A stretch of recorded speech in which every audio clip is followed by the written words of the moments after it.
Bengal SIR पर बौखलाई ममता बनर्जी ने सेना पर लगाया बड़ा आरोप।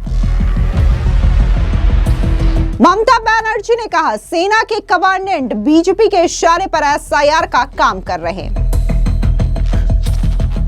प्रदीप भंडारी और अग्निमित्रा पॉल का ममता सरकार पर जोरदार वार। पश्चिम बंगाल में विधानसभा चुनाव का समय ज्यों-ज्यों करीब आ रहा है, राजनीतिक उथल-पुथल का सिलसिला गंभीर होता जा रहा है। पश्चिम बंगाल में एसआईआर पर जारी विवाद थमने का नाम नहीं ले रहा है। इस बीच पश्चिम बंगाल की मुख्यमंत्री ममता बनर्जी ने बीएसएफ, चुनाव आयोग और केंद्र की मोदी सरकार के बाद अब भारतीय सेना को लेकर के भी गंभीर आरोप लगा दिया है। दरअसल आपको बता दें कि ममता बनर्जी का यह शर्मनाक बयान सामने आया, जहां पर उन्होंने कहा कि सेना बीजेपी के इशारे पर एसआईआर का काम कर रही है। दरअसल जिस तरीके से ममता बनर्जी ने यह बड़ा और गंभीर आरोप सेना पर लगाया है, उसके बाद एक बार फिर से पश्चिम बंगाल की सियासत में भूचाल आ गया है। बता दें कि पश्चिम बंगाल की मुख्यमंत्री ममता बनर्जी ने मंगलवार को आरोप लगाया कि फोर्ट विलियम स्थित भारतीय सेना के पूर्वी कमान के मुख्यालय में तैनात कमांडेंट रैंक के एक अधिकारी बीजेपी के इशारे पर एसआईआर का काम कर रहे हैं। आपको बता दें कि हालांकि इस दौरान ममता बनर्जी ने चुनाव आयोग पर भी जमकर निशाना साधा। जिस तरीके से फर्जी वोटर्स के नाम काटे गए हैं, इसको लेकर के ममता बनर्जी पूरी तरीके से बौखलाई हुई हैं। बता दें कि अधिकारी की पहचान के बारे में और अधिक जानकारी दिए बिना मुख्यमंत्री ममता बनर्जी ने दावा किया कि सेना का यह अधिकारी राज्य में वोटर लिस्ट के विवादास्पद एसआईआर के मद्देनजर कमांड बेस का इस्तेमाल राजनीतिक गतिविधियों को अंजाम देने के लिए कर रहा है। राज्य सचिवालय में पत्रकारों को संबोधित करते हुए राज्य के मुख्यमंत्री ममता बनर्जी ने कहा कि मुझे जानकारी मिली है कि फोर्ट विलियम में एक कमांडेंट बीजेपी को समर्थन देने के लिए एसआईआर का काम कर रहे हैं। वो वहां बैठकर भाजपा पार्टी कार्यालय का काम कर रहे हैं। मैं उनसे हाथ जोड़ करके निवेदन करती हूं कि वे ऐसी गतिविधियों से बाज आए। अब जिस तरीके से ममता बनर्जी ने यह बड़ा और गंभीर आरोप सेना पर लगाया कि सेना के एक अधिकारी बीजेपी के इशारे पर एसआईआर का काम कर रहे हैं, इसको लेकर के पश्चिम बंगाल की सियासत में भूचाल आ गया है। बीजेपी ने इसको लेकर के ममता बनर्जी पर जोरदार हमला बोला और कहा कि ममता बनर्जी जो है वो सेना के खिलाफ है, जिसकी वजह से पहले बीएसएफ को लेकर के इस तरीके का बयान देती हैं और अब सेना को लेकर के भी इसी तरीके का विवादास्पद बयान ममता बनर्जी की ओर से दिया जा रहा है। वहीं इस मामले को लेकर के राज्यपाल सीवी आनंद बोस ने मुख्यमंत्री ममता बनर्जी के बयान की पुष्टि करने के बाद मामले में हस्तक्षेप करने की बात कही है। These allegations by the elected chief minister are to be addressed properly, and I am confident, the nation is confident.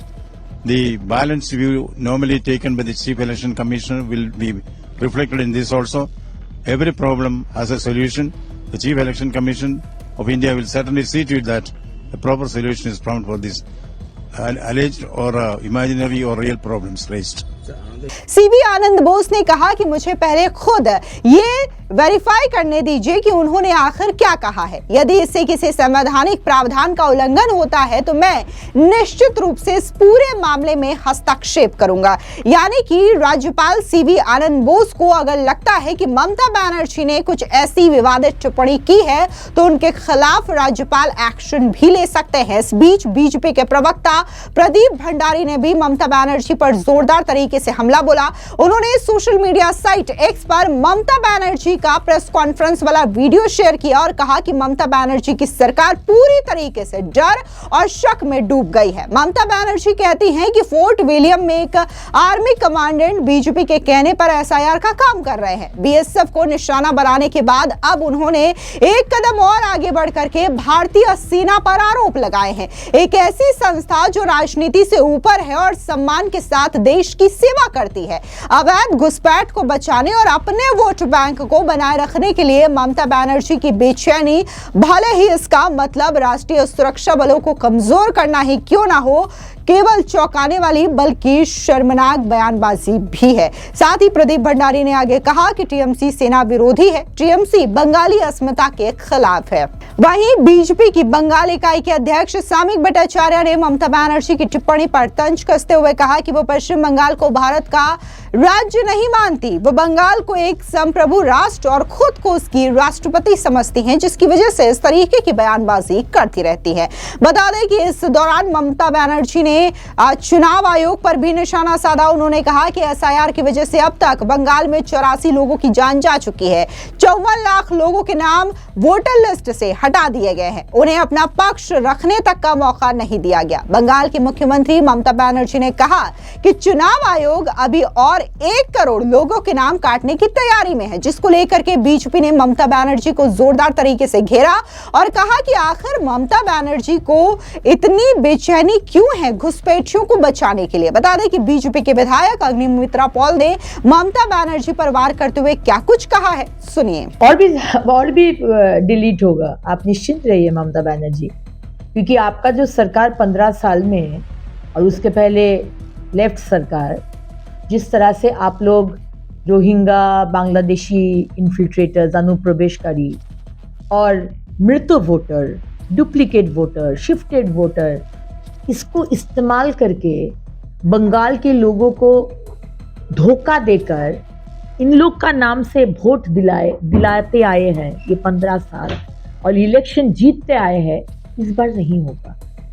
58 lakh नाम काटा हुआ है और बहुत लाइन में है, हियरिंग में बुलाया गया है, अब देखा जाएगा। लेकिन अगर आप प्रश्न करेंगे जी क्यों हो रहा है, तो आप अपने को प्रश्न करना चाहिए कि इतना साल ये जानते हुए ये रोहिंगा और मृत वोटर ये सब लोग है, आप लोग को तो पहले इसका व्यवस्था लेना चाहिए था, लेकिन अब लिए नहीं, क्योंकि आप यही वोट से जीतते आए हुए हैं। इसके अलावा केंद्रीय मंत्री और बीजेपी के नेता गिरिराज सिंह ने भी ममता बनर्जी पर जोरदार तरीके से वार बांग्लादेशियों के मुद्दे को लेकर के बोला। क्या कुछ उन्होंने कहा, सुनिए। ये झूठ फूट सब आरोप लगाना, पहले ये तो बता दे ममता बनर्जी, कौन सा काला चिट्ठा का वो बैग था जो ईडी से छुपा करके नहीं देना चाहती थी। ये चोरी और सीनाजोरी वाली, ये बांग्लादेशियों के बल पे बंगाल को बांग्लादेश बनाना चाहती। पूरे देश में जितने बांग्लादेशी हैं सबका एंट्री लगभग बंगाल से होती है, सबका आधार कार्ड बंगाल से बनता है। शर्म से मर जाना चाहिए कि जो राज्य सरकार सुनियोजित तरीके से, अब भूले नहीं, अगर ममता बनर्जी योजनाबद्ध मुर्शिदाबाद में अलग करके बाबरी मस्जिद बना रही है, हमारी सरकार आएगी तो उस बाबरी मस्जिद को भी हटाएंगे, कोई आक्रांता के नाम पे नहीं रहेगा और सरकार आना तय है।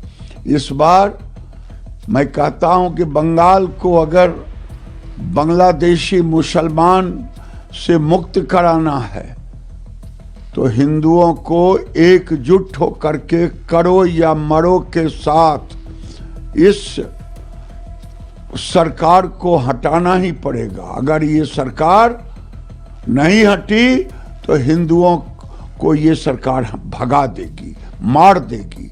ऐसी सरकार है ममता की सरकार। कुल मिलाकर के पश्चिम बंगाल में विधानसभा के चुनाव साल 2026 में होने हैं, लेकिन उससे पहले जो एसआईआर हुआ है वहां पर, उसके बाद ईडी की छापेमारी, इसके बाद से जो पश्चिम बंगाल की राजनीति है इसमें एक अलग ही मोड़ देखने को मिल रहा है। जहां ममता बनर्जी पहले एसआईआर को लेकर के चुनाव आयोग और केंद्र की मोदी सरकार पर हमलावर थी, तो उन्होंने अब ईडी की रेड के बाद सीधे तौर पर कोर्ट, ईडी और मोदी सरकार और साथ ही केंद्रीय गृह मंत्री अमित शाह को भी घेरना शुरू कर दिया है। लेकिन इस बीच उन्होंने सेना को लेकर के जिस तरीके से शर्मनाक और विवादित बयान दिया है कि सेना बीजेपी के इशारे पर एसआईआर का काम कर रही है, ये काफी ज्यादा हैरान कर देने वाला और चौंकाने वाला बयान है कि ममता बनर्जी सेना को लेकर के इस तरीके का सवाल कैसे उठा सकती हैं। फिलहाल इस पूरी खबर पर आपकी क्या राय है, कमेंट सेक्शन में जरूर बताएं। धन्यवाद।